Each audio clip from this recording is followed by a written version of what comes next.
This magnetism is basically because of the movement of charge. And what we call movement of charge? Current. So we also call this category or this chapter we can also term as magnetic effect of electric current.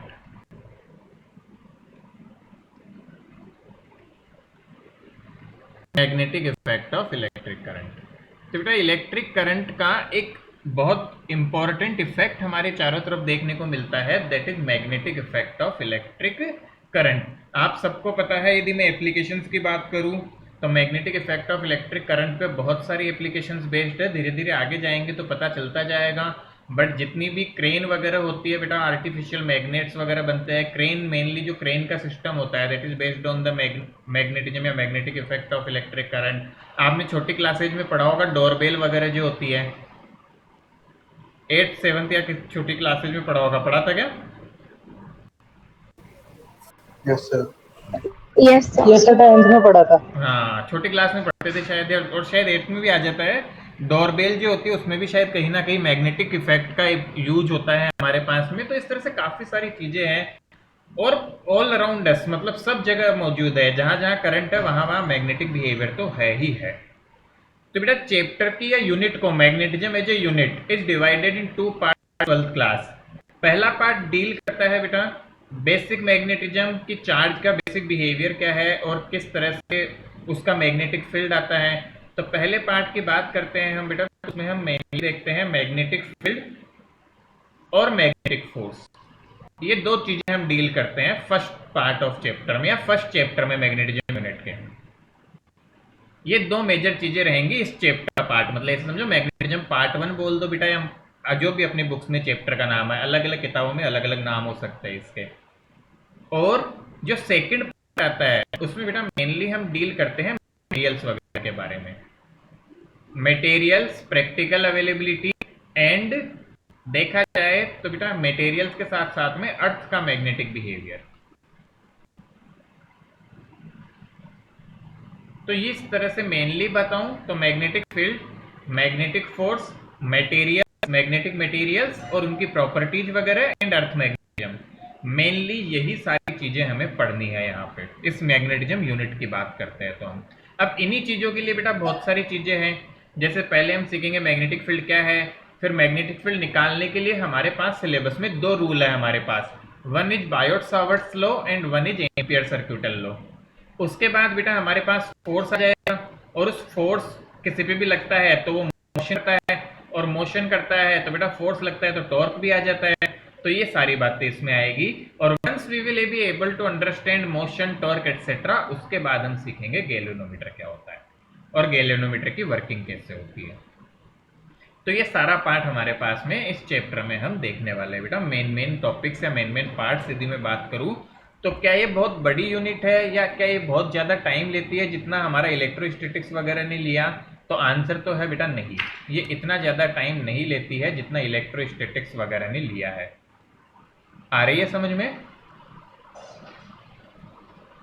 Yes sir, correct. तो ये हमें एक समझ में आना चाहिए बेटा कि क्या क्या हमें ध्यान में रखना है और कौन कौन सी चीज़ें हमारे लिए इम्पोर्टेंट रहती है।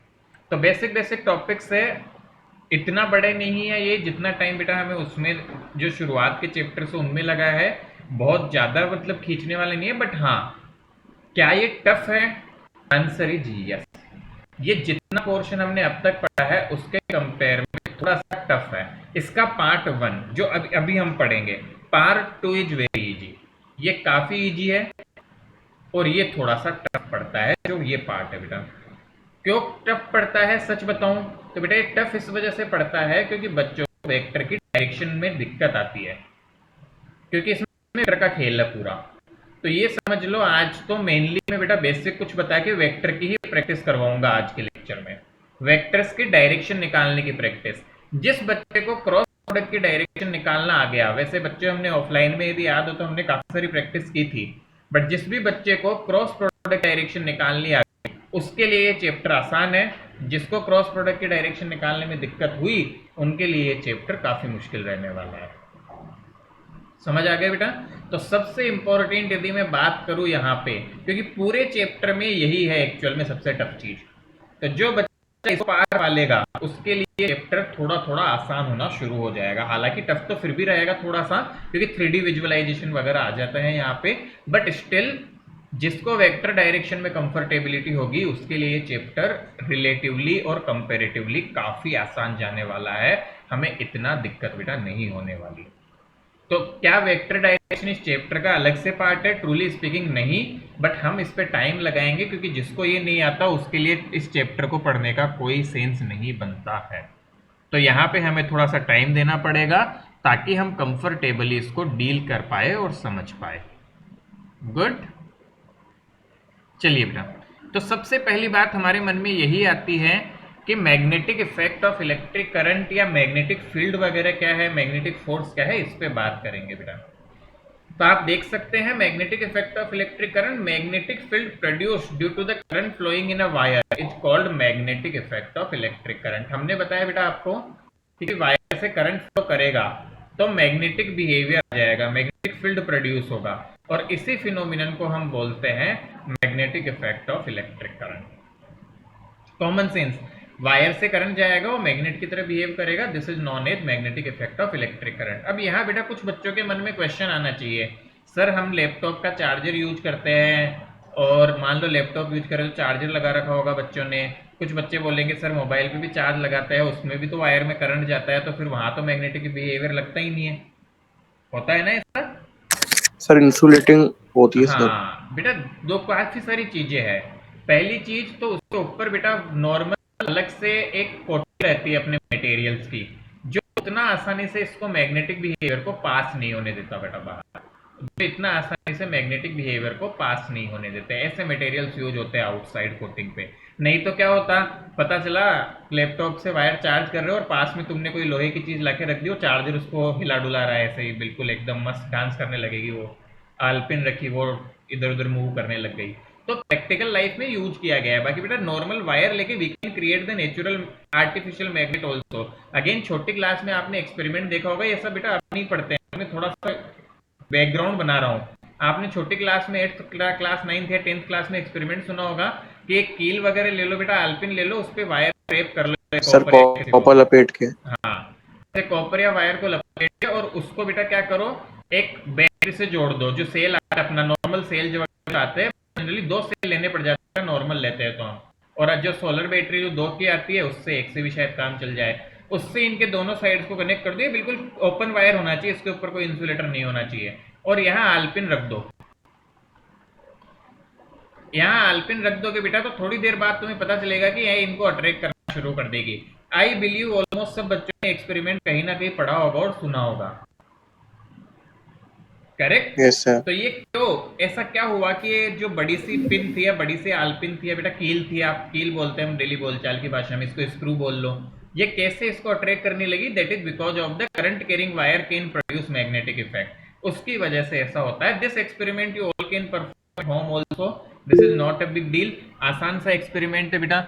अगेन सबने कभी ना कभी जैसा मैंने बताया सुना होगा और पढ़ा होगा डेफिनेटली। मुझे तो याद है मेरे समय पे तो मैं 8th क्लास में पढ़ाता ये बेसिक मैग्नेटिज्म, इतना कुछ नहीं था, मैग्नेट के बारे में स्टडी थी बेटा, मैग्नेटिज्म नहीं था बट सर ये सोलेनोइड होता है ना?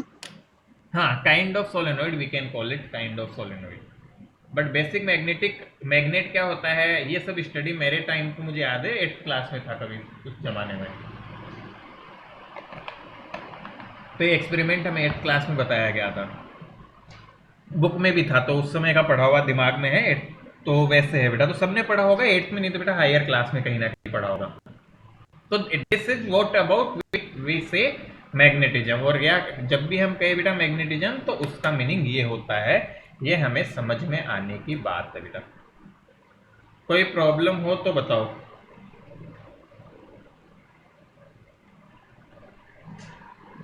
No sir. No sir.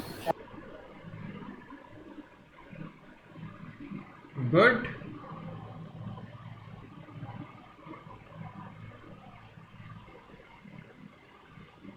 चलिए बेटा आगे बढ़ाते हैं कहानी को। अब बेटा सबसे पहले देखो, कभी भी नई चीज पढ़ते हैं तो सबके मन में एक बात जरूर आती है कि इसकी फर्स्ट डिस्कवरी कैसे हुई होगी, या पहले कैसे पता चला सब लोगों को कि मैग्नेटिज्म क्या है, या wire current carrying wire magnet की तरह बिहेव करता है। तो बेटा truly speaking this was a accidental discovery. अब ऐसा बुक में लिखा होता है ट्रूली स्पीकिंग, तो क्या बुक्स के स्पीकिंग के अनुसार बेटा, मैंने तो देखा नहीं है। तो बुक्स की माने तो बुक्स बोलती है कि ये थोड़ा एक्सीडेंटल डिस्कवरी था। एक्सीडेंटल डिस्कवरी कैसे, तो एक कहानी सुनाता हूँ, उससे आपको समझ में आएगा। ओरेस्टेड नाम आपने सुना होगा बेटा, हंस क्रिस्टियन ओरेस्टेड पूरा नाम की बात करें तो ओरेस्टेड नाम से साइंटिस्ट थे। एक्चुअल में बेटा ओरेस्टेड इलेक्ट्रिसिटी से रिलेटेड कुछ अदर एक्सपेरिमेंट्स कर रहे थे, मतलब कुछ और एक्सपेरिमेंट कर रहे थे, उनका कोई लेना देना नहीं था मैग्नेटिक बिहेवियर से। तो ऐसा बोला जाता है कि जब ओरेस्टेड एक्सपेरिमेंट कर रहे थे अपना, कुछ और एक्सपेरिमेंट चल रहा था उनका, मान लो पीछे उन्होंने सर्किट वगैरह बना रखा था मस्त, और उसको छोड़ के अपने काम में लगे हुए थे किसी और काम में, और कुछ वो परफॉर्म हो रहा था कुछ ना कुछ एक्सपेरिमेंट। सडनली वो क्या देखते हैं कि बेटा वहां पे थोड़ी दूर उससे कुछ आयरन नेल्स रखी हुई थी टेबल पे। तो सडनली उन्होंने देखा कि उन आयरन नेल्स में मूवमेंट दिखा सडन, बिल्कुल, और सडन फिर वो मूवमेंट बंद भी हो गया। और जस्ट वो पीछे देखते हैं तो चिंगारी कुछ छूटी थी। इसका मतलब क्या हुआ था कि उनके फॉल्ट हो गया था बेटा, उनका इलेक्ट्रिक जो एक्सपेरिमेंट कर रहे थे उसमें शॉर्ट सर्किट टाइप से हो गया था, ऐसा समझो, मतलब फॉल्ट आ गया था उस सर्किट में। उस सर्किट में फॉल्ट आने की वजह से करंट सडनली बहुत ज्यादा इंक्रीज हो गया, और करंट के सडन इंक्रीमेंट की वजह से इससे थोड़ी दूर रखी आयरन नेल्स में डिफ्लेक्शन आया। अब ये बात देखो, नॉर्मल इंसान होता तो वो तो गौर कर लगाता नहीं इतना, बट बेटा एक लेबोरेटरी में ऐसा होना, वो जनरली ऐसे कोई हवा नहीं आती कि हवा से हिल गई, तो लेबोरेटरी में ऐसा होना एक मतलब सरप्राइज था उनके लिए कि कुछ हुआ ही नहीं आसपास, कुछ चेंज नहीं हुआ, फिर कैसे हो गया ये। फिर जब उन्होंने पीछे देखा तो पता चला अरे ये तो एक्सपेरिमेंट बंद हो चुका है, मतलब इसमें कुछ तो चेंज हुआ जिसकी वजह से ये हुआ। अब ये दिगड़म लगते ही उन्होंने दिमाग में बात आ गई बेटा कि कुछ ना कुछ यहाँ चेंज होने से, यहाँ पे चेंज होने से इनमें मूवमेंट आया है। तो उन्होंने अब ये एक्सपेरिमेंट शुरू कर दिया। तो क्या एक्सपेरिमेंट किया, I will explain the everything about the experiment, but क्या बेसिक बात समझ आई। ओरेस्टेड का एक्चुअल में this was a kind of accidental discovery बेटा, ये एक तरह से एक्सीडेंटल डिस्कवरी टाइप से थी। गुड, आ रही है बात समझ। Yes sir. चलिए बेटा, यस सर। सिंपल सा लॉजिक क्या हुआ था कि ओरेस्टेड का कुछ एक्सपेरिमेंट चल रहा था और शॉर्ट सर्किट होने की वजह से करंट सडनली बढ़ गया। आगे चल के हम देखेंगे बेटा कि मैग्नेटिक बिहेवियर करंट के प्रोपोर्शनल होता है। तो करंट सडनली बढ़ने से वो थोड़ी दूर रखी चीजें डिफ्लेक्ट हो गई, पहले नहीं हो रही थी क्योंकि करंट नॉर्मल था, और वो एक मोमेंटरली हुई, फिर करंट नॉर्मल आते ही वापस रुक गई। इस चक्कर से फिर उन्होंने क्या कुछ एक्सपेरिमेंट्स परफॉर्म किए बेटा। तो देखा जाए तो मैग्नेटिक इफेक्ट का एक तरह से मेन पर्सन या मेन डिस्कवरर हम बोल सकते हैं ओरेस्टेड को, जिनका काफी बड़ा कंट्रीब्यूशन है। और इसका उल्टे बिहेवियर के लिए हम आगे जाके जानेंगे बेटा, आपने नाम सुना होगा माइकल फेराडे, तो फेराडे का नाम आगे जाके पढ़ेंगे हम, उनका नाम भी आएगा मैग्नेटिक में या ईएमआई में। So what is Oersted found that a magnetic field is established around a current carrying conductor। Current carrying conductor के चारों तरफ बेटा मैग्नेटिक फील्ड आ जाता है। Magnetic field exist as long as there is current in the wire, ठीक है बेटा। और मैग्नेटिक फील्ड कब तक रहता है, जब तक वायर में करंट रहता है। The direction of magnetic field was found to be change when direction of current was reverse. तो बेटा ये मत लिखो, ये मैं अलग से लिखूंगा, नेक्स्ट पेज पे पूरा एक्सपेरिमेंट एक्सप्लेन करूंगा। Do not write this first, just quickly write this definition of magnetic effect of electric current and then फिर आगे चलते हैं हम। केवल इतना ही लिखना बेटा इस पेज से, ये मैं अलग से लिखवाऊंगा आपको, नेक्स्ट पेज पे कंक्लूजन में लिखेंगे हम। तो quickly write this two lines in the definition and then we are going to move ahead.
Then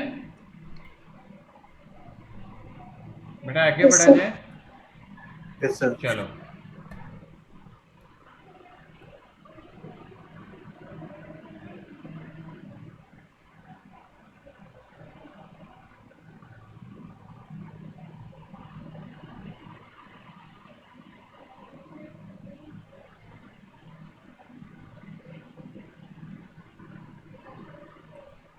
चलिए, अब बेटा हम अलग से देखने वाले हैं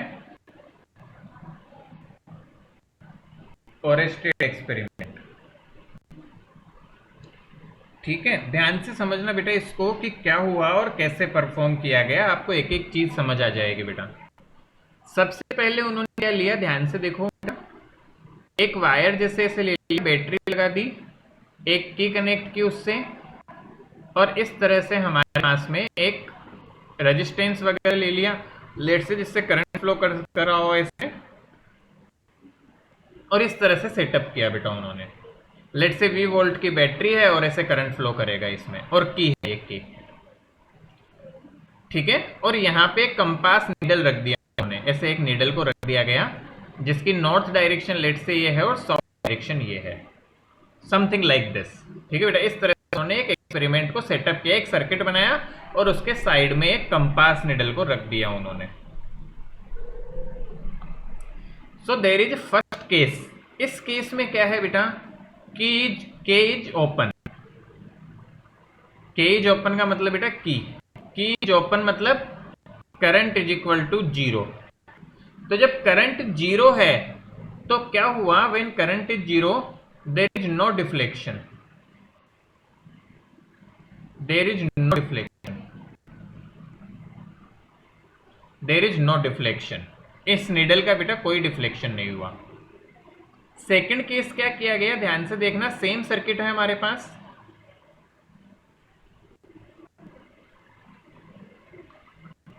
अब के बार बेटा की को क्लोज कर दिया, ठीक है, और यहां पे इस को रखा गया हमारे पास बेटा एन और एस। अब के बार हम क्या देखते हैं कि जैसे ही करंट ऐसे जा रहा था बेटा, ध्यान से समझना, तो करंट इस तरह से गया तो हमें देखने को मिला कि हमारे पास में जो डिफ्लेक्शन है, लेट से कि ये इस तरफ डिफ्लेक्ट हो गई, थोड़ा सा इस तरफ डिफ्लेक्शन आया बेटा इसमें, किसमें, हमारे पास में नीडल में। Needle got deflected little bit towards this direction. तो हमारा नीडल थोड़ा सा इस तरफ डिफ्लेक्ट हो गया, मान लेते हैं बेटा कि इस तरह से थोड़ा सा डिफ्लेक्शन आ गया नीडल में। ठीक है, इतनी बात समझ आती है बेटा, आ रहा है समझ में? नीडल एक डायरेक्शन में डिफ्लेक्ट हुआ, बस अभी के लिए ध्यान रखो। अच्छा किधर हुआ वो भी निकाल सकते हैं, वैसे मैं सही से ही बना देता हूँ, इस केस में उल्टा डिफ्लेक्ट होगा। तो लेट मी क्रॉस इट। कैसे पता चला ये मैं आपको अभी थोड़ी देर बाद एक्सप्लेन करूंगा बेटा। एक्चुअल में इस केस में ये इस तरह डिफ्लेक्ट होगा। और थर्ड केस क्या किया गया, थर्ड केस में बेटा बैटरी की डायरेक्शन बदल दी उन्होंने, मतलब बैटरी अब के बाद ऐसे कर दी,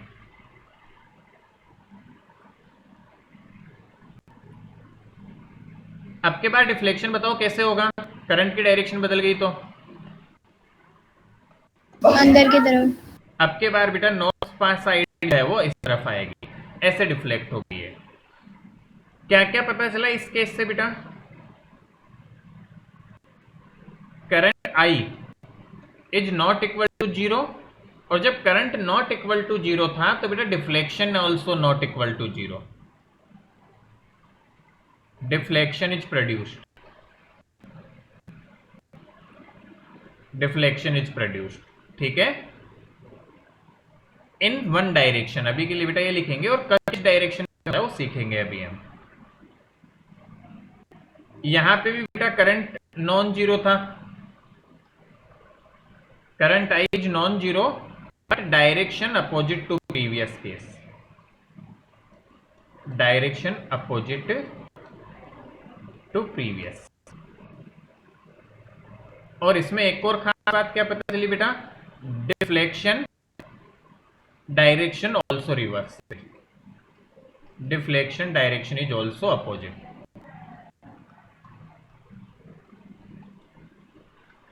टू प्रीवियस वन। तो ये तो कुछ ऑब्जर्वेशन हो गए बेटा हमारे एक्सपेरिमेंट के। These are some observations of the experiment. अब इन ऑब्जर्वेशंस के बेसिस पे ओरेस्टेड ने कुछ कंक्लूजन्स दिए बेटा हमें। तो वो कंक्लूजन्स क्या क्या थे? इस कंक्लूजन में बेटा हमें ये पॉइंट्स लिखने हैं। कौन कौन से? मैग्नेटिक फील्ड होता है जब करंट फ्लो करता है बेटा कंडक्टर से। मैग्नेटिक फील्ड रहता है जब तक करंट रहेगा, और करंट कैरिंग वायर के चारों तरफ होता है। The direction of magnetic field was found to be change when direction of current was reverse. And one more point यहाँ पे बेटा हम ऐड करेंगे, as distance from conductor increase, deflection decrease. और एक और पॉइंट बेटा ऐड करेंगे, as current increase, deflection also increase. तो सबसे पहले तो बेटा एक बार क्विकली ये तीनों ऑब्जर्वेशन और बेटा ये पॉइंट्स बना लो। एक्सपेरिमेंट और ऑब्जर्वेशन क्या है, ओरेस्टेड एक्सपेरिमेंट, ऑब्जर्वेशन क्या क्या किए उसने, और कंक्लूजन में then we will write that. तो क्विकली बनाओ इसको फटाफट से। ये कुछ नहीं, एक रेजिस्टेंस बनाया हुआ है करंट दिखाने के लिए, दैट्स इट। कुछ वैल्यू वगैरह की इतना नीड नहीं है, बस सिंपल बना लो बेटा। ध्यान में रहना चाहिए ओरेस्टेड ने क्या किया था, दैट इज मोर इंपॉर्टेंट।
लिख लिया बेटा?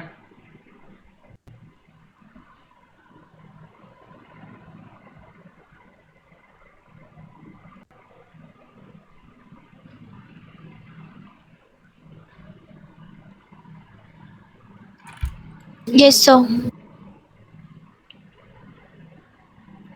Yes, sir. चलो बेटा देखो, अब कंक्लूजन में बेटा लिखेंगे कुछ पॉइंट्स। इसको शॉर्ट में लिखना बेटा, इन दोनों को शॉर्ट में लिख लेना। मैं खुद लिख देता हूं, तुम तो वही पॉइंट लिख लो बेटा। इसके लिए भी ये भी छोड़ दो, ये तीनों भी लिखने की जरूरत नहीं है, मैं यहाँ पे लिख देता हूँ, वैसे ही लिख लो। तो पहला पॉइंट तो ये लिखना कंक्लूजन में, let me right it the number wise, 1 2 3। थोड़ा सा आगे पीछे हो रहा क्योंकि बहुत बड़ा है बेटा, जैसे मैं लिख रहा हूँ सिंपली वैसे लिख लो। When I is equal to 0 there is no deflection। Fourth point लिखना बेटा, ठीक है, जब करंट 0 है तो कोई भी डिफ्लेक्शन नहीं है। सेकंड पॉइंट हो गया, जब current is increase, deflection also increase, distance from current increase. हाँ बस ये 3 पॉइंट काफी है, तो सिंपली 3 पॉइंट लिख लो बेटा। एक फोर्थ पॉइंट लिख लेना डायरेक्शन वाला, ठीक है, ये भी लिख लो। When current direction change, when current direction change, deflection direction also change.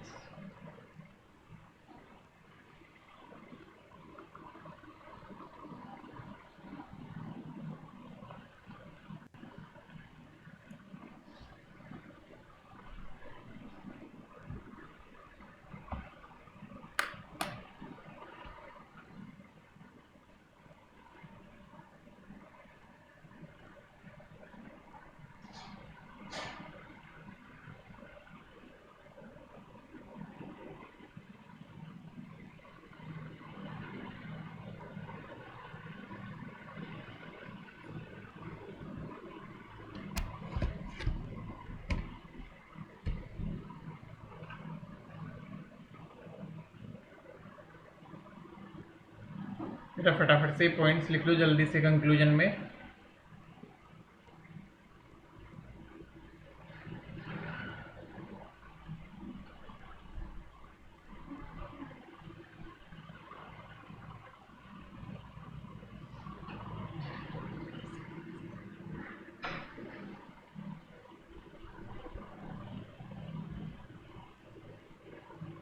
Done. Yes, sir. चलो बेटा, So done. अब देखिए बेटा, एक छोटा सा रूल पता नहीं पहले पढ़ा है कि नहीं 10th क्लास में, स्नो रूल याद आ रहा है कुछ? Yes, sir.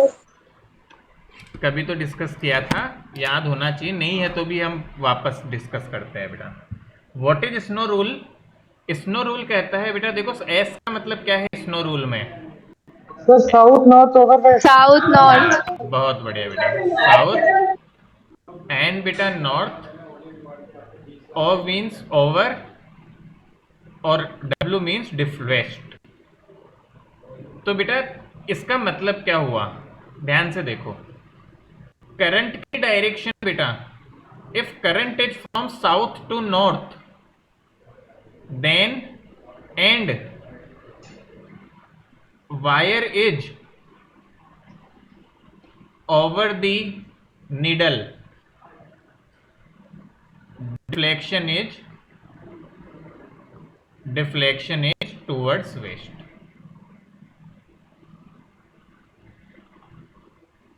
तो ये थोड़ा सा अजीब लग रहा होगा बेटा देखने में कि ऐसा कैसे बोल रहे हैं सर हम। मतलब क्या हुआ, जब करंट की डायरेक्शन यदि साउथ से नॉर्थ है और वायर ओवर द नीडल है, मतलब नीडल के ओवर है, मतलब इसके ऊपर रखा हुआ है, ऐसा समझो बेटा, नीडल जमीन पे रखी हुई है तो वायर थोड़ा ऊपर है, then deflection is towards the west. देखो अब तुम्हें समझ आएगा बेटा, मैं डायरेक्शन की बात करूं तो this is north we have selected, this is south, इसको नॉर्थ मान लिया है हमने, इसको साउथ मान लिया है, ठीक है ना? तो अब देखो कैसे होगा, तो ये ईस्ट हो जाएगा और ये वेस्ट हो जाएगा। डन। अरे आ रहा है ना समझो बेटा, ये डायरेक्शन बनानी तो आती है सबको। अब फर्स्ट केस में Yes, तो sir. करंट ही नहीं है, तो फर्स्ट केस में करंट ही नहीं है तो no deflection. But second case देखो बेटा, इसके नीडल के पास वायर में करंट ऐसे आ रहा है, means this is north to south, ठीक है ना, this is north to south, मतलब ये हमारे इसका उल्टा है रूल का। तो रूल का उल्टा है तो ये जो Sir, नीडल है east में वो deflection भी होगा। उल्टा डिफ्लेक्ट करेगी, मतलब ईस्ट की तरफ। इसलिए देखो मैंने इसको इधर डिफ्लेक्ट करवाया था, पहले मैंने लिख दिया था ऐसे, बट फिर मैंने कहा नहीं सही डायरेक्शन ही बता देता हूँ, मैं बाद में चेंज करता हूँ उसे। तो इस रूल की हेल्प से डिसाइड करते हैं। अब यहाँ देखो बेटा, यहाँ पे करंट ऐसे ऊपर जा रहा है इस वायर में, तो दिस इज ये साउथ साइड है, ये north, so south to north, the current is from south to north, current south से नॉर्थ, तो कैसे डिफ्लेक्शन होगा, वेस्ट, वेस्ट इस तरफ होता है तो वेस्ट की तरफ डिफ्लेक्शन हो गया इसका।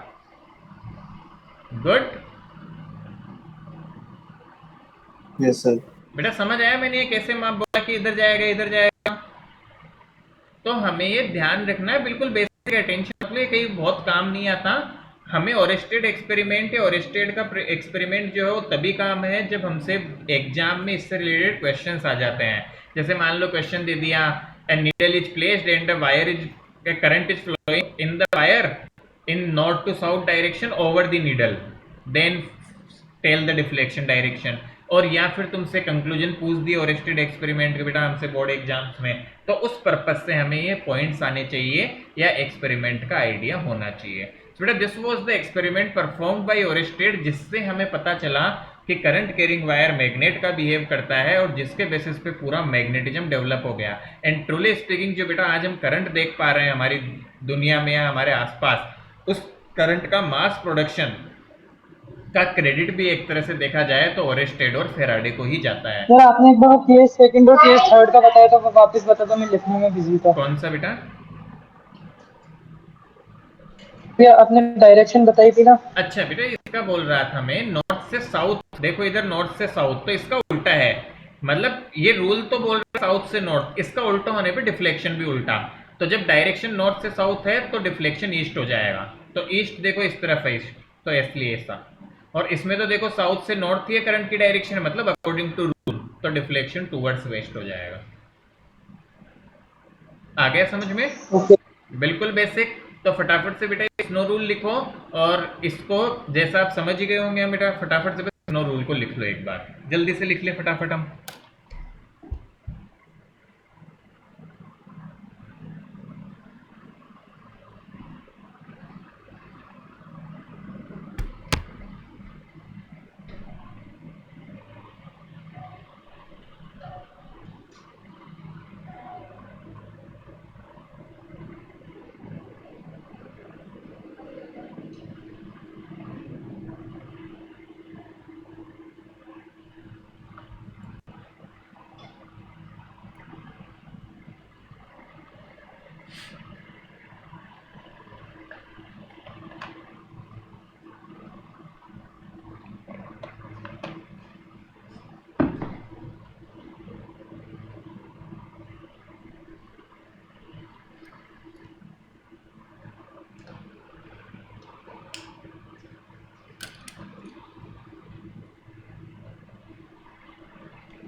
So done.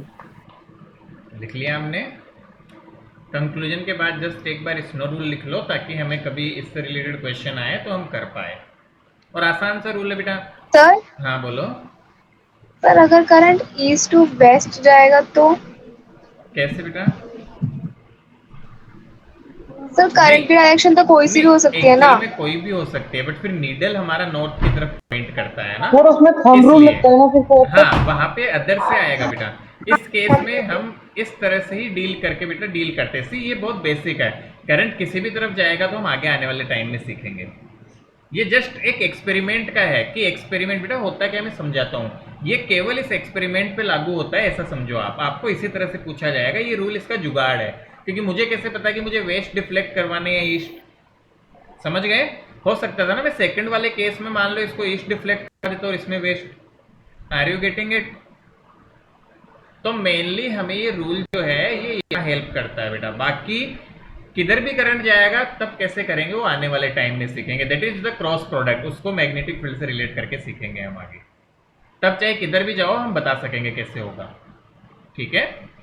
ये मेनली सर, नॉर्मल एक क्वेश्चंस। स्विमिंग रूल भी तो होता था। क्या? हाँ वो सब बाद में आएगा एक बेटा, स्विमिंग उसकी। रूल भी तो हाँ उसकी जरूरत नहीं पड़ती है बेटा यहाँ पे ना, वो दूसरी चीज में आएगा। ठीक है, आगे बढ़े। चलो Yes, sir. नेक्स्ट टर्म देखो बेटा, मैग्नेटिक फील्ड। अब सबको पता है जैसा इलेक्ट्रिक फील्ड हमने सीखा था वैसे ही मैग्नेटिक फील्ड होता है। याद करो बेटा, मैंने आपको एग्जांपल समझाया था कि एक चार्ज रखा हुआ है तो उसके चारों तरफ ऐसा रीजन या फील्ड होता है जिसमें उसका इफेक्ट नजर आता है, जिसे हम बोलते हैं इलेक्ट्रिक फील्ड, या जिसपे रखने पे किसी पे फोर्स लगता है। और याद करो इसके लिए मैंने एक प्यारा सा एग्जाम्पल भी दिया था तुम्हें, कि मान लो कि कोई बच्चा है जो बहुत बढ़िया सा परफ्यूम लेके आया है, तो उसके चारों एक एरिया या रीजन होगा जिसमें उसके परफ्यूम का असर होगा, या जो भी उसने यूज किया है अपना बेटा डीओ वगैरह या जो भी हम बोले, बट उससे बाहर उसका इफेक्ट नहीं होगा। तो इसका मतलब ये थोड़ी हुआ है कि इसका इफेक्ट नहीं है, इसका इफेक्ट है बट कुछ दूर तक है। तो जितनी दूर तक इफेक्ट होता है we call it a field of, और उसका इफेक्ट रीजन बेटा। So what is magnetic field? Magnetic field is a field surrounding a moving charge in which other charge experience magnetic force बेटा। सिंपल सी चीज है, क्या बात समझ में आ रही है? Yes, sir. जैसे इलेक्ट्रिक फील्ड होता था वैसे ही मैग्नेटिक फील्ड होता है। डिफरेंस क्या होता है, इलेक्ट्रिक फील्ड किसी भी रेस्ट चार्ज की प्रॉपर्टी है और मैग्नेटिक फील्ड किसी भी मूविंग चार्ज की प्रॉपर्टी है। इलेक्ट्रिक फील्ड आपका नॉर्मल होता है और मैग्नेटिक फील्ड आपके मूविंग चार्ज की वजह से होता है। सो this is very very basic and very very important thing बेटा, ये ध्यान में रखनी है। तो आइए शुरू करते हैं बेटा फटाफट से। What is magnetic field? When the charge is at rest, the magnetic force is zero. तो चार्ज जब रेस्ट पे होता है तो मैग्नेटिक फोर्स जीरो होता है, ये सबको पता है बेटा, क्योंकि मूविंग चार्ज पे ही केवल मैग्नेटिक फोर्स लगता है। When an electric field is zero and a moving charge experience a force perpendicular to direction of velocity. ठीक है? When the electric field is zero, हाँ ठीक है बेटा, पहले मैं इसकी डेफिनेशन लिख देता हूँ, देन फिर इस पे बढ़ते हैं। एक बार इसकी डेफिनेशन लिख लेंगे बेटा। What is magnetic field? ऐसे लिखे, it is a field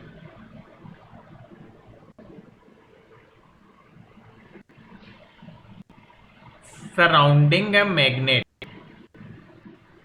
magnet या फिर हम बोलते हैं बेटा करंट कैरिंग वायर। तो ये करंट कैरिंग वायर भी तो मैग्नेट का ही काम करता है। Current carrying wire in which moving charge experience magnetic force।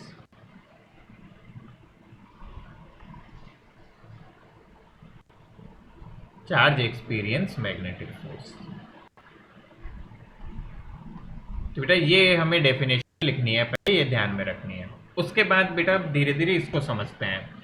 तो हम क्या बोलते हैं, यदि चार्ज रेस्ट पे है तो उस पर मैग्नेटिक फोर्स नहीं लगता है, केवल मूविंग चार्ज पे लगता है। ऐसा क्यों, अभी थोड़ी देर में पता चलेगा बेटा। When an electric field is zero and a moving charge experience a force perpendicular to direction of velocity, there is a presence of field that is called as magnetic field. The magnetic field is vector quantity. तो बेटा अभी के लिए इतना मत लिखना, ये वाला पोर्शन ये मत लिखना डायरेक्ट यहाँ से, पहले डेफिनेशन ये लिखना फिर ये लाइन लिखना, और ये जो 3 लाइन में लिखा हुआ है वो मैं आपको यहाँ पे समझाऊंगा सारा। So don't worry, don't you have no need to write the 3 lines, ये अभी हम एक्सप्लेन करेंगे आगे। ये डेफिनेशन ये लिखनी है हमें, और उसके बाद मैग्नेटिक फील्ड कैसे क्वांटिटी है बेटा, वेक्टर क्वांटिटी है। मैग्नेटिक फील्ड को डिनोट किया जाता है कैपिटल बी सिंबल से। So magnetic field is denoted by capital B symbol, ये भी ध्यान रखेंगे हम। सो अब समझे बेटा आगे क्या है कि मैग्नेटिक फील्ड या फोर्स को कैसे निकाला जाता है मैथमेटिकली। तो हम बोलते हैं बेटा, मान लो एक क्यू चार्ज है और उसकी वेलोसिटी भी है और वो मैग्नेटिक फील्ड बी में मूव करता है, then the force on the charge q in absence of electric field, मतलब इलेक्ट्रिक फील्ड नहीं होना चाहिए, तब उस पर फोर्स लगता है q v cross b। What is this v cross b? ये क्रॉस क्या है यहाँ पे? Cross product. बहुत बढ़िया, ये बेटा क्रॉस प्रोडक्ट का क्रॉस है। मतलब फोर्स जो होगा बेटा, ये फॉर्मूला है देखो, इसका कोई डेरिवेशन नहीं है, ये हमें याद ही रखनी है, इसका कोई डेरिवेशन नहीं, इट्स अ फैक्ट। ये एक प्रैक्टिकली एक मतलब डिराइव्ड इक्वेशन है, प्रैक्टिकली डिराइव्ड एक्सप्रेशन है जिसको हमें ध्यान रखना है। हालांकि बायोट सावर्ट लॉ से हम इस एक्सप्रेशन पे आ सकते हैं, but that is not required, वो अपने स्कोप से परे है ना, तो हमें बस बायोट सावर्ट भी लो ही पढ़ना है डायरेक्ट। तो हम क्या ध्यान रखेंगे, F is equal to Q V cross B, where V is a vector, B is a vector, V is velocity vector, B is a magnetic field vector बेटा। तो क्रॉस प्रोडक्ट को हम ओपन करते हैं, सो सी F equal to Q V B sin theta n cap. आपको पता है cross product कभी भी खोले हम, जैसे बेटा मान लो ये लिखा हुआ है A क्रॉस B, तो A क्रॉस B आपने सीखा होगा, हम लिखते थे बेटा mode A mode B sin theta n cap, where n cap is the unit vector perpendicular to the V and B, या A और B both. So theta is angle between V and B and n cap is unit vector in the direction of force. Magnitude की बात करूं तो unit vector का 1 होता है QVB sin theta, और यही से बेटा हम देखें कि जब थीटा इक्वल टू 90 होगा तो मैक्सिमम फोर्स होगा QVB और मैग्नेटिक फील्ड होगा बेटा F maximum upon QV। So what we say that magnetic field को हम F मैक्सिमम लिख सकते हैं यदि Q बराबर यूनिट ले ले और V बराबर यूनिटी ले ले। तो मैग्नेटिक फील्ड की एक और डेफिनेशन दी जाती है, magnetic field at a place is equal to force experienced by unit charge moving with unit velocity when charge is moving perpendicular to the magnetic field, क्योंकि थीटा 90 बोला गया है। इस पूरी प्रोसेस को बेटा एक बार मैं दोबारा से लिख के बताता हूँ यहाँ पे, अच्छे से हम समझे कुछ बात को। अब ध्यान से सुनना, लाइन बाय लाइन, क्योंकि वहां लिखा हुआ था इसलिए थोड़ा कम फील आता है, लाइन बाय लाइन आगे बढ़ते हैं। बेटा मैग्नेटिक फोर्स कैसे लिखे किसी चार्ज पे यदि वो मूव कर रहा है, so the answer is Q cross B। इसका शॉर्टकट नहीं है, you will have to remember. Sir आवाज अटक रही है। आवाज अटक रही है, होना तो नहीं चाहिए बेटा, लेकिन नो सर, नहीं बेटा आवाज नेट आया बेटा, नहीं होना चाहिए, एक बार जस्ट देखो, नहीं तो फिर रिजॉइन करना बेटा। तो Q V cross B, this is the expression which you need to remember, बिल्कुल डब्बा बना के याद रखना है। अब बेटा कोई हमसे पूछे कि इसको ओपन करो क्रॉस प्रोडक्ट को, तो आपको पता है Q times V B sin theta n cap, mode निकालो इसका तो मोड हो जाएगा Q V B sin theta. अब बेटा हमसे कोई पूछिए मैक्सिमम कब होगा, तो मैक्सिमम होगा जब साइन थीटा मैक्सिमम होगा, और साइन थीटा की मैक्सिमम वैल्यू होती है 1। तो साइन मैक्सिमम वैल्यू होती है 1 और वो होती है बेटा थीटा इक्वल टू 90 डिग्री पे। तो यहाँ से पता चल गया हमें एफ मैक्सिमम की वैल्यू आई है क्यू। तो बेटा मैग्नेटिक फील्ड को क्या लिख सकते हैं, F maximum upon Q V, sorry Q V. तो हम बेटा ये बोलते हैं when q is equal to 1 and v is equal to 1, we say that v is equal to f maximum। तो magnetic force instant F maximum के बराबर होता है। याद करो, इफ यू कैन रिमेंबर, हम 1 एम्पियर कैसे डिफाइन करते थे, या 1 कूलम चार्ज कैसे डिफाइन करते थे,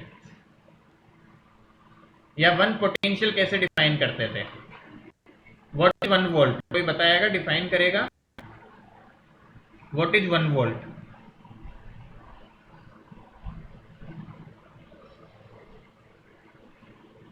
अरे बता तो सकते हो, कुछ तो याद होगा।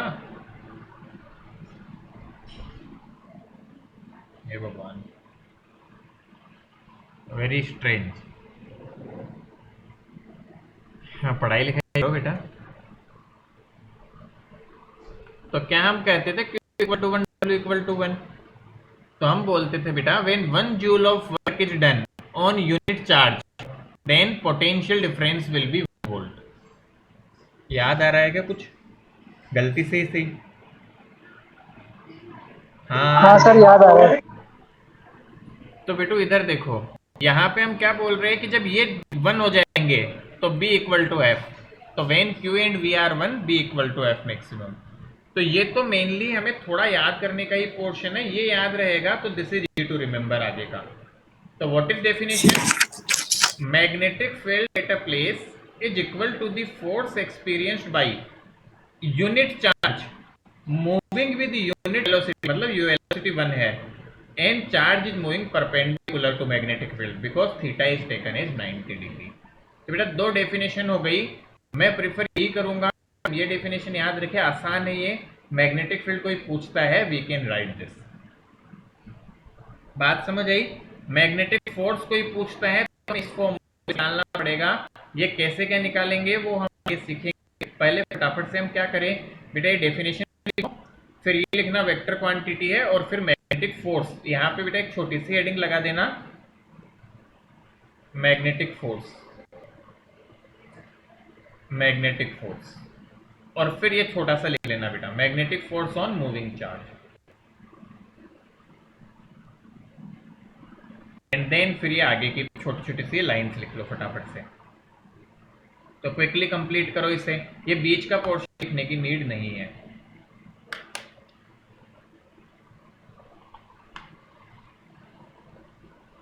सर क्या नहीं लिखना?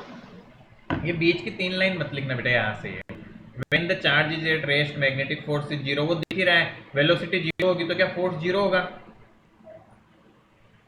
समझ गए बेटा, इस फॉर्मूले से आ रहा है ना वो। तो ये बीच की 3 लाइन ये मत लिखना, बस इतना इतना, ये जो मैंने ब्रैकेट में बंद किया है ये मत लिखो, इतना इतना। बाकी यहाँ से ये डेफिनेशन लिखो, ये लाइन लिखो, और फिर फटाफट से तो लिखना ही है हमें जल्दी से। क्विकली लिख लो, फिर क्रॉस प्रोडक्ट की प्रैक्टिस करते हैं बेटा।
हो गया क्या बेटा?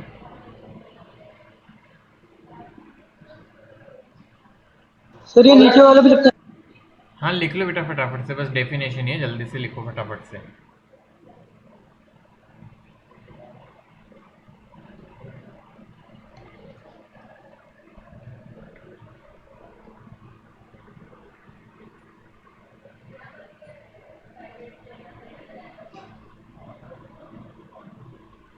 Sir, done. गुड।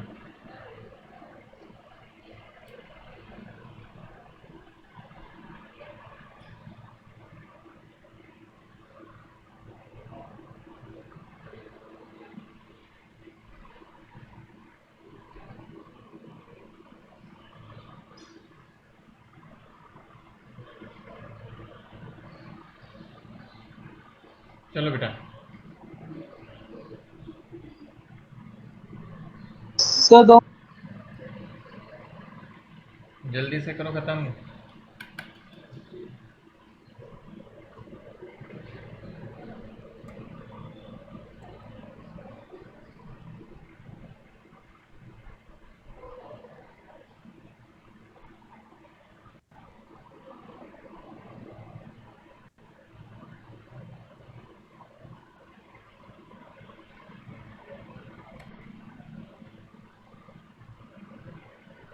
डन। हो गया। चलो बेटा ये कर लिया हमने। अब बेटा आगे देखो, unit of magnetic field. Unit of magnetic field होती है बेटा टेस्ला, हम इसको टेस्ला बोलते हैं। That is also equal to weber per metre square. ठीक है बेटा, so tesla weber per metre square, और इसके एक और बोल सकते हैं हम न्यूटन अपॉन एम्पियर मीटर। अभी इस पे मत जाओ, हम तो ये ध्यान रखें टेस्ला होती है। टेस्ला साइंटिस्ट के नाम पे, निकोल टेस्ला, तुमने नाम सुन रखा होगा कभी ना कभी तो, सुना है क्या? Yes, sir, सुना हुआ है। हाँ, तो टेस्ला साइंटिस्ट के नाम पे काफ़ी सारी, मतलब एक तरह से डिस्कवरीज है उनकी भी, उनके नाम पे इसका नाम टेस्ला रखा गया यूनिट का। And CGS unit of magnetic field is Maxwell per centimetre square. ठीक है बेटा, मैक्सवेल पर सेंटीमीटर स्क्वायर बोलते हैं इसको। And we also call it gauss. और 1 टेस्ला की जो वैल्यू होती है that is equal to 10 to the power 4 gauss G. ये कन्वर्जन ध्यान में रखना बेटा, कभी कभी क्वेश्चंस में आ जाता है। So what is SI unit? Tesla. What is CGS unit? Gauss और मैक्सवेल या weber per metre square, maxwell per centimetre square. And 1 tesla is equal to 10 to the power 4 Gauss.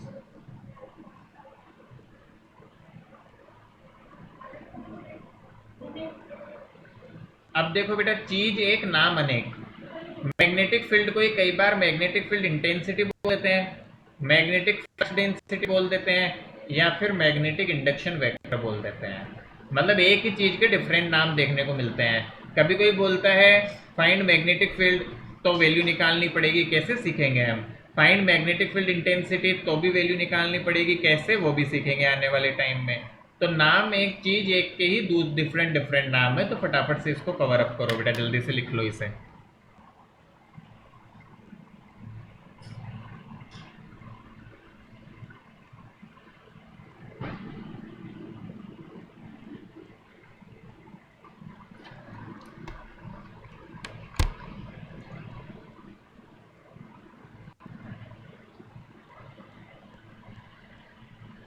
लिख लिया? ये पूरा नीचे वाला मत लिखना, मैं इसलिए मिटा रहा हूँ कि ये भी लिख लोगे बिना काम, जरूरत नहीं है इसे लिखने की।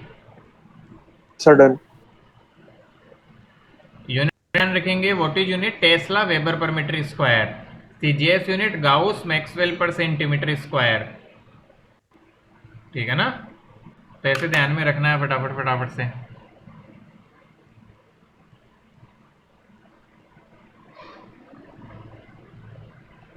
And 1 tesla equal to 10 to the power 4 gauss. Gauss law जो भी बोलना चाहे हम ना। चलो अब क्वेश्चंस करेंगे कुछ।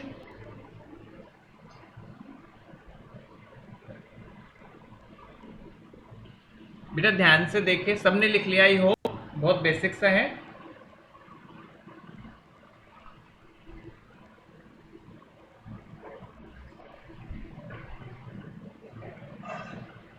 लिख लिया ना हमने? Yes, sir. चलो बेटा, अब बेटू ध्यान देना, हमें कभी भी कोई बोलता है कि ए क्रॉस बी की डायरेक्शन निकालो, तो इसकी डायरेक्शन निकालने के लिए मतलब क्रॉस प्रोडक्ट के बाद क्या डायरेक्शन आएगी, हम क्या करते हैं, राइट हैंड को बेटा फर्स्ट वेक्टर की तरफ लाते हैं, right hand towards first vector, in such a way that fingers turn towards second vector का मतलब यहाँ जो b लिखा हुआ है बेटा, then thumb give direction of, thumb हमारा किसकी डायरेक्शन देगा बेटा, रिजल्टेंट की, रिजल्टेंट मींस ए क्रॉस बी। और बेटा जब भी वेक्टर्स की डायरेक्शन निकालते हैं तो और चीजें काम आती है, डायरेक्शन में जब भी हम ऐसे क्रॉस लिखेंगे इसका मतलब होता है इनटू द प्लेन और इनवर्ड्स, और जब भी ऐसे डॉट लिखेंगे इसका मतलब होता है आउट ऑफ द प्लेन। ये दो चीजें ध्यान रखने की है हमें। एक एग्जाम्पल से सिखाता हूं, ध्यान से समझना, हमें अच्छे से समझ आएगा बेटा। मान लो हमें फोर्स की डायरेक्शन निकालनी है और फोर्स होता है क्यू वी क्रॉस बी, तो बेटा इनडायरेक्टली हमें वी क्रॉस बी की डायरेक्शन निकालनी है। तो मान लो कि वी इस तरफ है और बी ऐसे ऊपर की तरफ है बेटा, तो हमें बताना है फोर्स किधर लगेगा, ठीक है, फोर्स किधर लगेगा हमें ये बताना है। मान लो वी क्रॉस बी की डायरेक्शन बतानी है तुम्हें, तो क्वेश्चन बेटा हमारा होगा find direction of V cross B. और बहुत सारी प्रैक्टिस करेंगे। पहला क्वेश्चन मैं आपको करके बता रहा हूं, ध्यान से देखेंगे सभी बच्चे, ठीक है। सो फोकस करेंगे सब बच्चे। मैं एक बार बेटा वीडियो टर्न ऑन कर रहा हूं, देखते हैं। तो मेरा वीडियो दिख रहा है सबको?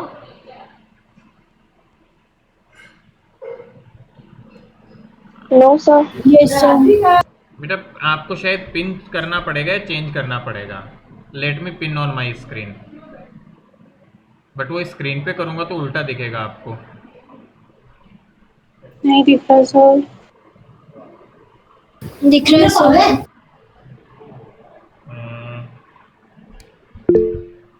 है अवेलेबल बेटा वीडियो, बच्चों दिख रहा है बेटा? पहल क्लासेस का एक और उसको पिन करो। अच्छा नहीं दिख पा रहा। मैंने पिन कर लिया, मैं शेयर करता हूँ, हो सकता है तो।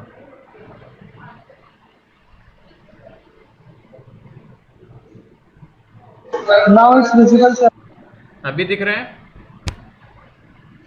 Yes sir. और सबको भी?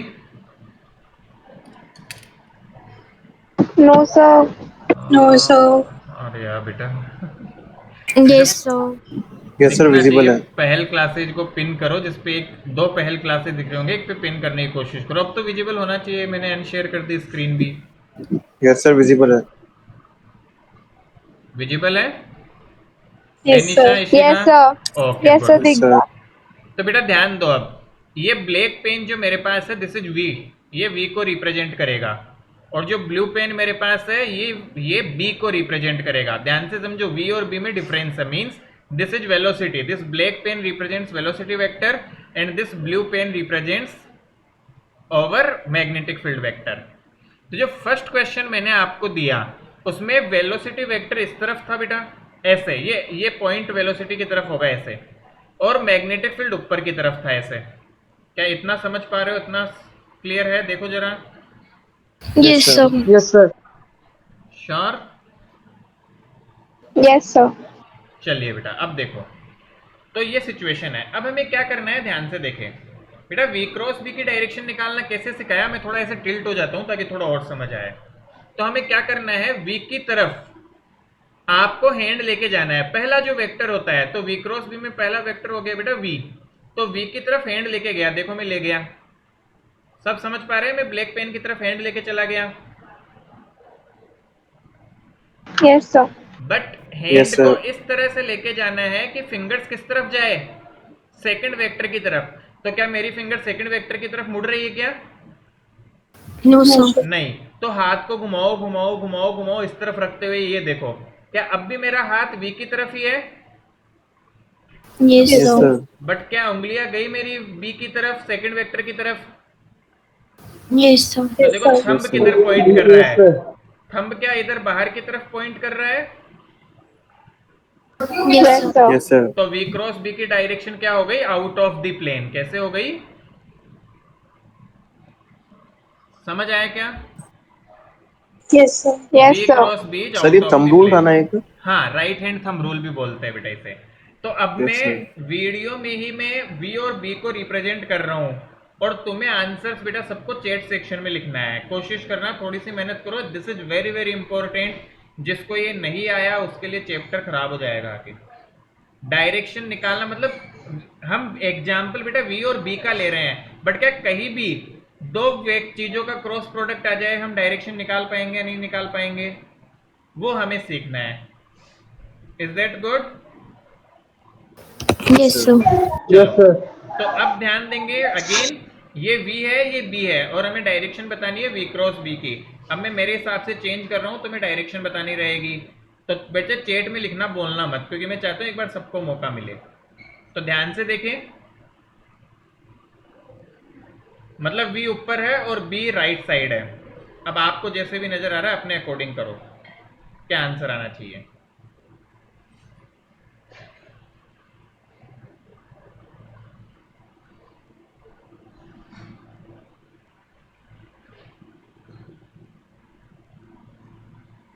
V is upward and B is right side according to me. अब आपको कैसा दिख रहा है उसके हिसाब से आंसर करो। हो सकता है मिरर हो रहा हो तो उल्टा हो रहा हो, आई एम नॉट श्योर। वैसे सही दिखना चाहिए, लेट्स सी। तो बेटा V क्रॉस B के आंसर सेंड करो चैट में, गड़बड़ नहीं करनी है।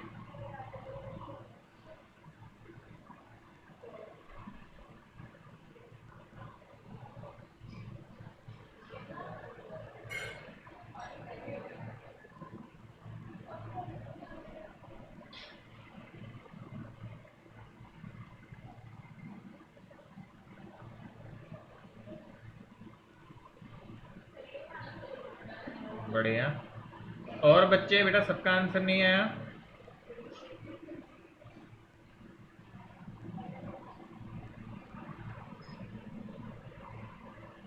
शायद मिररिंग का डिफरेंस आ रहा है, क्योंकि मेरे अकॉर्डिंग आंसर होना चाहिए इनटू द प्लेन, तो आपके अकॉर्डिंग शायद आउट आ रहा होगा। करेक्ट है। सर बी में सर लेफ्ट में दिख रहा है। हाँ वही वही सही है, आउट आ रहा है, सही है, समझ गया मैं। वो इसीलिए मैं बोल रहा था मिररिंग का इफेक्ट आ रहा होगा, मतलब मोबाइल बेटा वो स्क्रीन पे देख रहे हैं वीडियो को, तो वो रिवर्स दिख रहा होगा तुम्हें। That's totally fine, no issue. क्या सबका आउट आ रहा है? Yes, sir. Yes sir. तो फिर से क्या किया बेटा, देखो बी की तरफ हैंड लेके गया। अब देखो ऐसे ऐसे नॉर्मल जाता है, बट ये तो उंगलियां तो बी की तरफ जा ही नहीं रही, तो हैंड को मुड़ा हो नहीं जा रही, तो ये देखो अब गया, तो इसका मतलब आउट ऑफ द प्लेन आ गया आंसर। Getting it? अरे आ रहा है यस ना सर। बेटा? जिनको नहीं आ रहा रिस्पॉन्ड करे, मैं चेंज करूं? आ रहा है समझ? Yes sir. Yes, sir. क्योंकि आंसर्स नहीं आए, उज्जवल, यशस्वी, रितेश, आंसर्स नहीं आए हमारे, साहिल। आ रहा है क्या हमें समझ में? Let me change.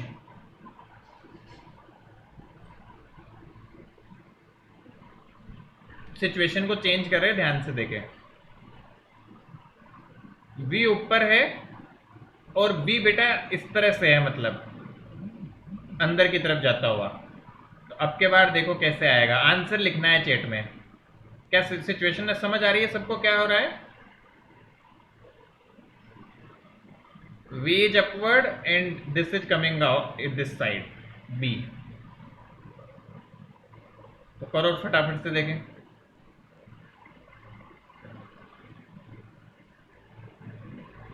Quickly do it.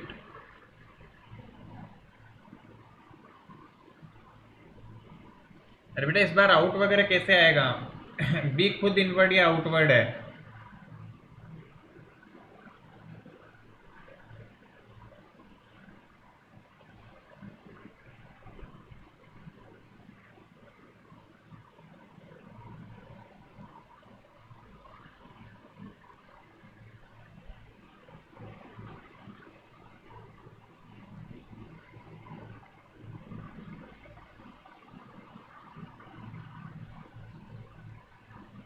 Good.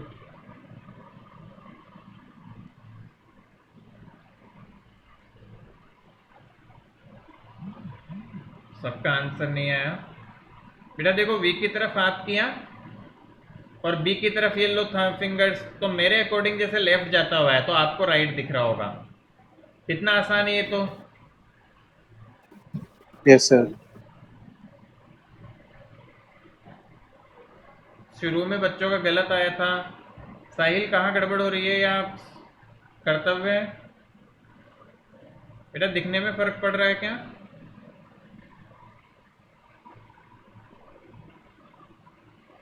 जल्दी बोलो। सर ये वाला मेरे को समझ में नहीं आया। अरे बेटा देख वी ऊपर है, बी इधर है, तो हाथ किधर लेके जाऊं बता? तो खुद कर, ऊपर की तरफ हाथ ले ऐसे मेरे साथ साथ। हो गया। अब फिंगर्स किधर जानी चाहिए बता? क्या पेन की तरफ, ब्लू वाले?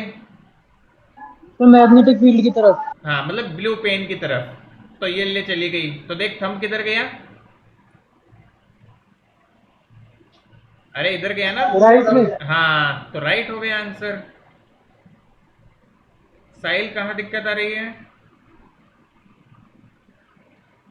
चलो दोबारा करो, ध्यान से देखना। आपके बार मैं फिर से डायरेक्शन चेंज कर रहा हूं, लेट्स सी कर पाते हो या नहीं।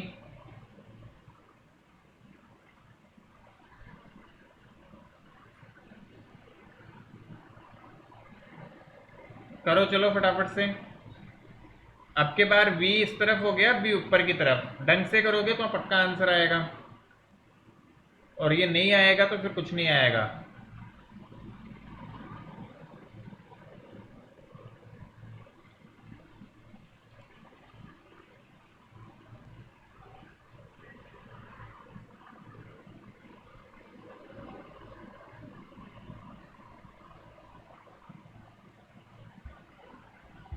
गुड।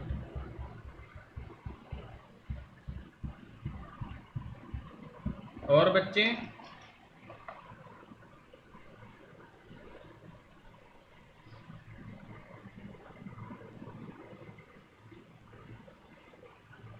बहुत अच्छे।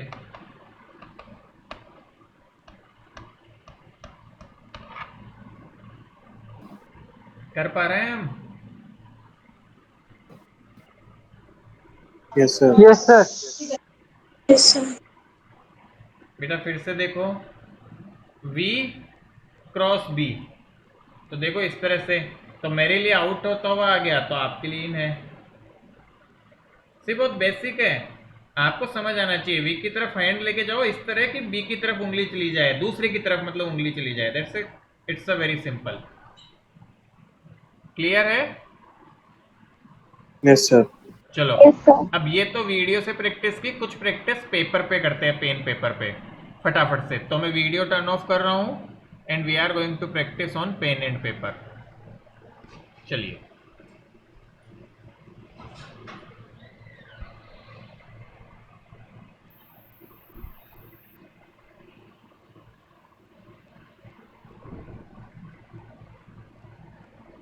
तो ये आपके सामने लिखा हुआ है, क्या आंसर है? अब स्क्रीन पे देख के आंसर करो क्या आएगा। क्वेश्चन का आंसर What करो। a plane. तो बेटा V ऐसे है, क्या डॉट आएगा? Yes, sir.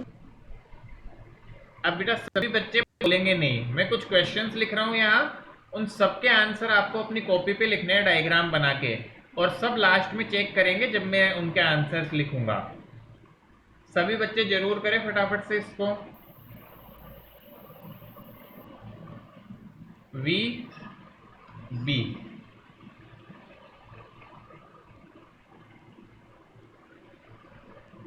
We B,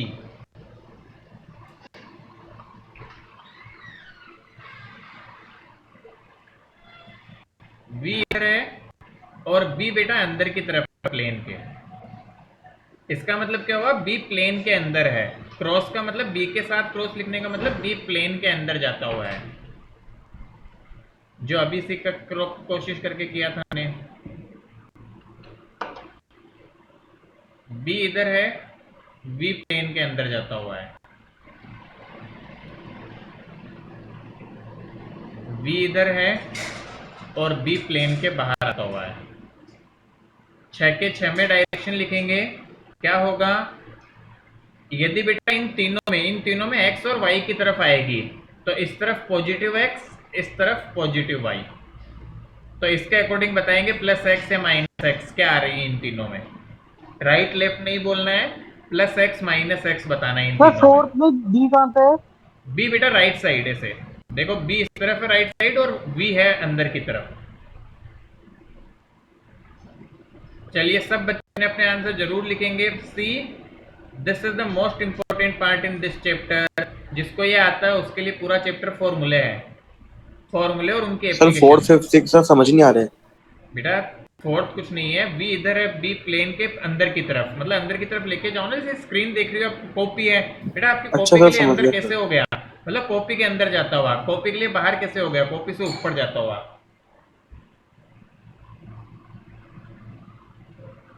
yes sir.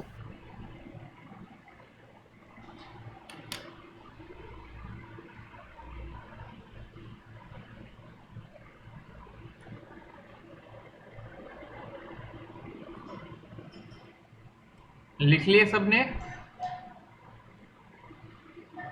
Yes sir. Sure?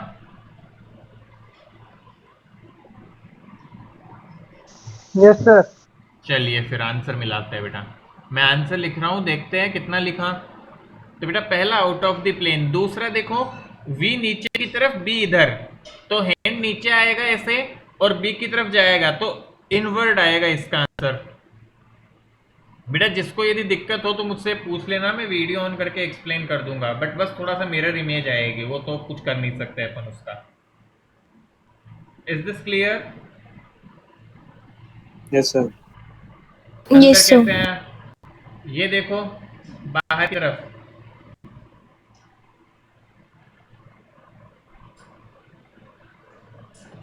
Sir 4 sir dot आ रहा है।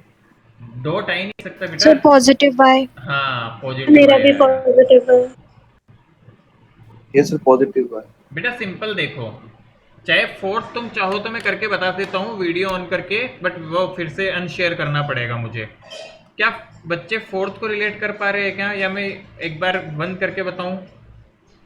No, sir, आ गया। Yes, और sir. बच्चे सर एक बार बता दो। एक बार बता दूं? ठीक है वेट करो एक सेकंड बेटा, बस मुझे अनशेयर करना पड़ेगा इसको।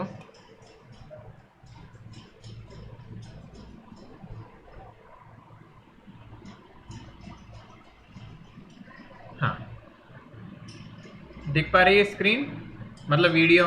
Yes sir.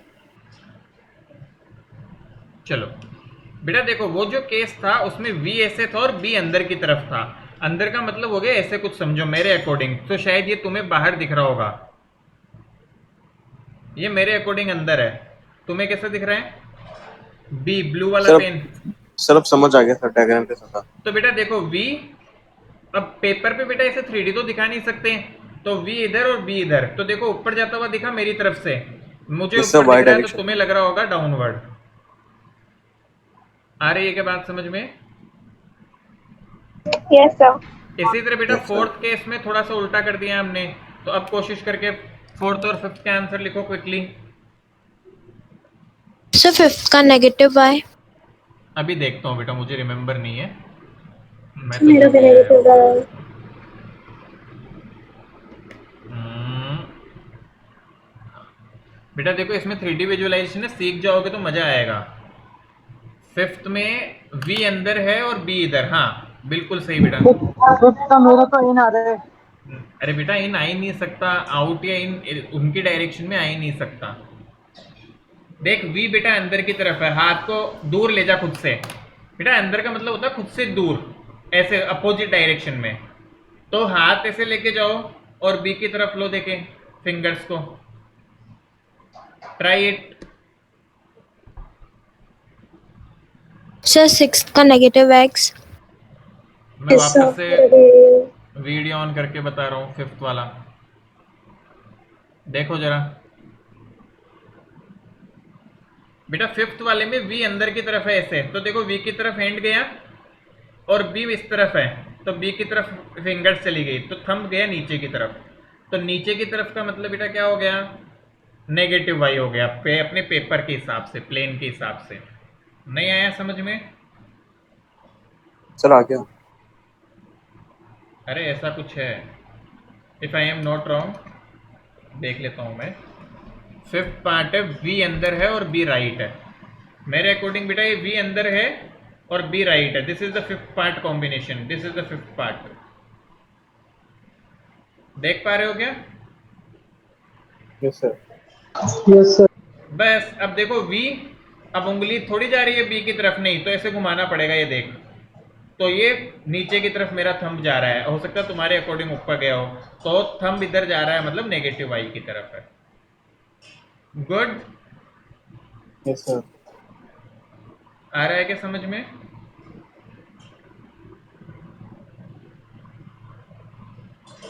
चलो नेक्स्ट देखो, नेक्स्ट का आंसर क्या आ रहा है? सर नेगेटिव है। Negative x. -6। नेगेटिव एक्स पक्का? Yes sir, negative x. चलो तो नेक्स्ट का आंसर बेटा हो जाएगा, मैं भी चेक कर लेता हूँ, वी और बी। हाँ बहुत बढ़िया, फिफ्थ का आंसर नेगेटिव एक्स, बहुत ही बढ़िया। समझ पाए क्या? Yes sir. तो बेटा डायरेक्शन निकालना सबसे इंपॉर्टेंट है, डायरेक्शन आ पाई तो फिर सब चीज आ जाएगी, क्योंकि फिर फोर्स का मैग्नीट्यूड निकालना कोई बड़ी बात नहीं है। तुम्हें डायरेक्शन पता है तो फोर्स का मैग्नीट्यूड तुरंत आ जाएगा, क्यू वी बी की वैल्यू रख दो इनके मैग्नीट्यूड की, दैट्स इट, डायरेक्शन में पता चली गई। तो direction is very very important. यदि अभी भी कोई भी डाउट है तो घर पे जाके छोटा सा, अभी क्लास चल रही है, ऐसा मत समझो होमवर्क दे रहा हूँ तो क्लास नहीं है, नहीं चल रही। घर पे जाके बेटा इन 6 डायग्राम को अलग से बनाना, बिना आंसर के। अपने एक पेज निकाल लेना, उस पेज पे बनाना और इनके आंसर खुद से लिखना और फिर अपने मैच करना इस स्लाइड से, और अपने या कॉपी में लिखे हुए आंसर से जो आपने लिख लिए। Is that clear? मैं फिर से रिपीट कर यस रहा सर। हूं, यदि ये चीज नहीं सीखोगे तो चैप्टर नहीं होगा। इट्स वेरी वेरी इंपॉर्टेंट, और ये चीज सीख लोगे तो की, ऐसा समझो कि सबसे कठिन चीज हमने सीख ली है। आगे बढ़ाया जाए कहानी को। Yes sir. चलिए बेटा, अब देखो बेटा, हमारे पास आता है बायोट सावर्ट्स लॉ, ठीक है? सर उसको नोट नहीं करना। नोट नहीं किया कि इन 6 चीजों को करो, फटाफट से नोट करो। करना तो ये बेटा रूल भी और ये एग्जांपल्स भी नोट करने थे, नहीं किया हमने? Do it sir quickly. Video on हो गई थी तो। अच्छा अच्छा, चलो कोई बात नहीं, फटाफट से करो। लिखो इन सबको जल्दी से, how to find across B direction and फिर examples.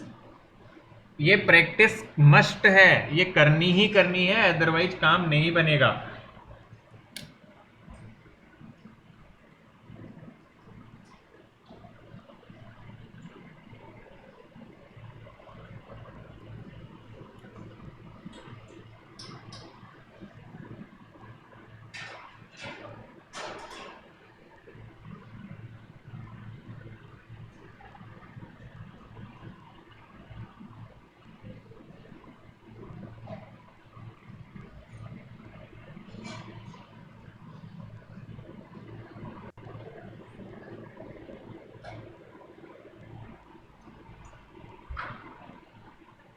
Done, sir.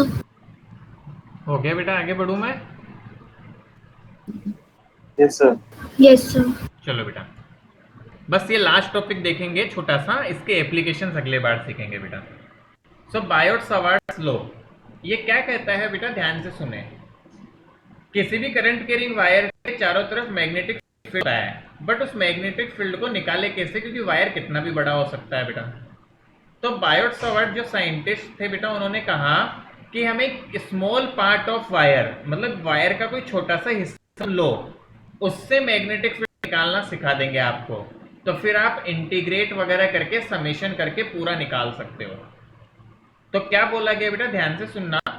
Small element मतलब इस वायर का छोटा सा हिस्सा, एक डीएल लेंथ का, बहुत बड़ा वायर था कोई, उसका डीएल लेंथ का एक छोटा सा हिस्सा हमने लिया, मतलब इतना लेंथ का टुकड़ा ले लिया डीएल लेंथ का।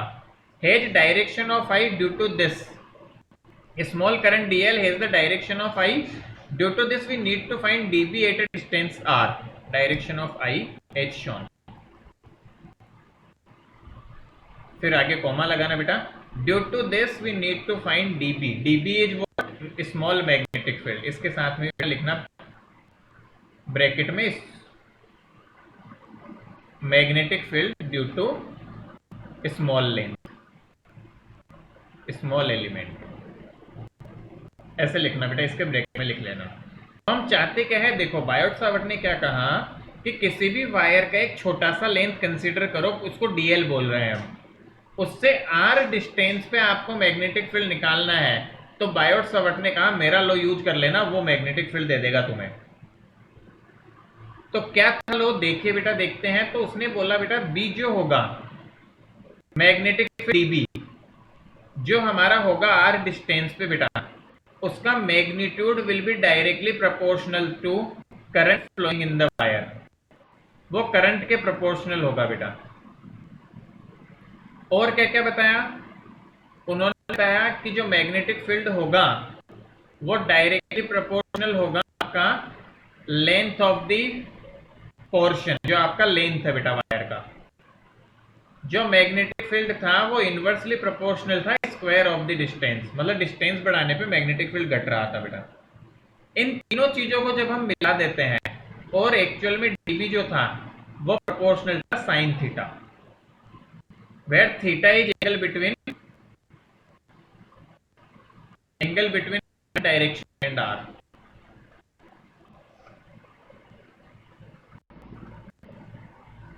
चलो इन सबको हम मिलाते हैं तो आपके पास में एक छोटा एक्सप्रेशन आता है बेटा, mod of DP directly proportional to I DL sine theta upon R square. और बेटा प्रोपोर्शनलिटी कांस्टेंट यहाँ पे जो आता है that comes out to be mu naught upon 4 pi I DL sine theta upon R square. ये formula याद रखना है, mu naught upon 4 pi I dl sin theta upon r square, this is one of the most important formula in magnetism। Mu naught upon 4 pi क्या होगा बेटा, proportionality constant. तो mu naught को हम क्या कहते हैं, mu naught is proportionality constant, mu naught upon 4 pi, sorry.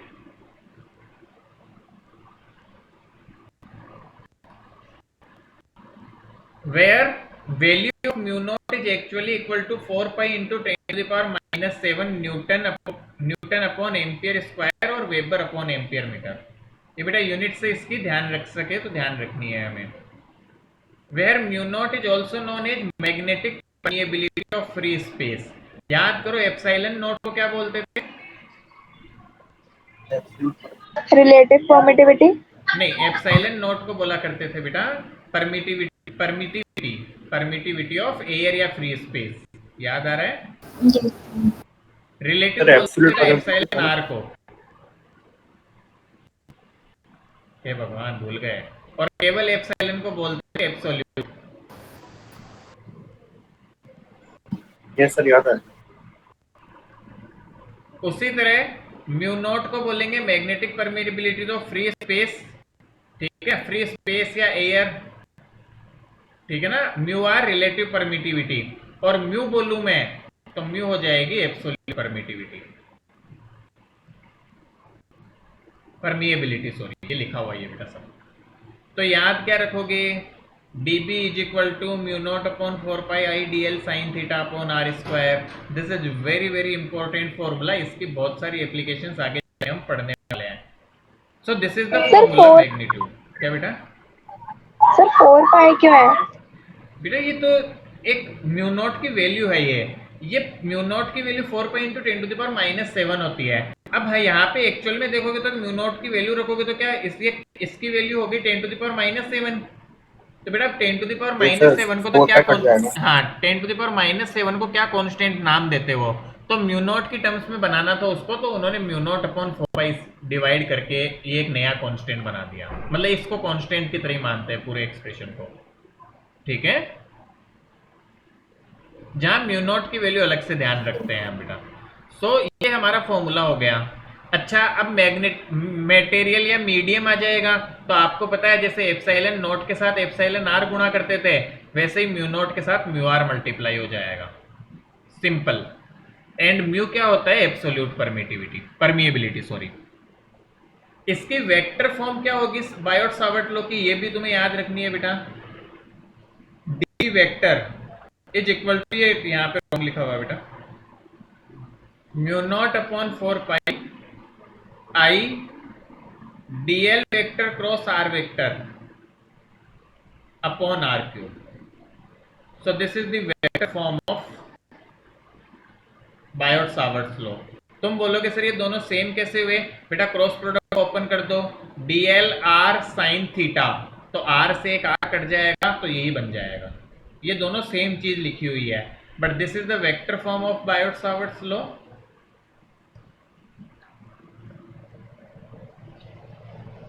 Vector form है और ये हमारा नॉर्मल मैग्नीट्यूड है. बोथ फॉर्मूले आर वेरी इंपॉर्टेंट. आपको हमेशा याद होने चाहिए दोनों फॉर्मूले. इनकी एप्लीकेशंस है बेटा जो हम अगली बार देखेंगे. तो अभी क्या क्या लिखोगे? मेनली ये यहाँ से शुरू करें बेटा, ये छोटा सा एक डायग्राम, और इसको फटाफट से नोट करें, और उसके बाद यहाँ पे फटाफट से हम ये यहाँ तक चलना है वेक्टर फॉर्म तक. और ये दोनों फॉर्मूले याद करने हैं आपको अच्छे से. Very important. समझ आ गई बात हमें?